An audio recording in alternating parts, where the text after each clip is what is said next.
Hello everyone, welcome back to Phone Transformer. In this video, I'll show you how to download Snapchat on Android quickly and easily. If you want to get Snapchat on your Android device and start snapping right away, now let's get started. Step 1, open your Play Store app on your phone. This is where you can download and install all Android apps.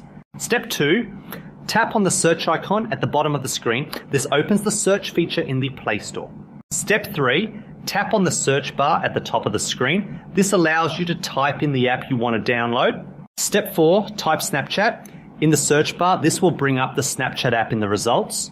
Step 5, tap Snapchat from the search results. This opens the app page with details and download options. Step 6, tap on Install. With the blue button, it will take a few moments to download and install on your device. Step 7, after finishing installing, tap on Open to use the app. That's it.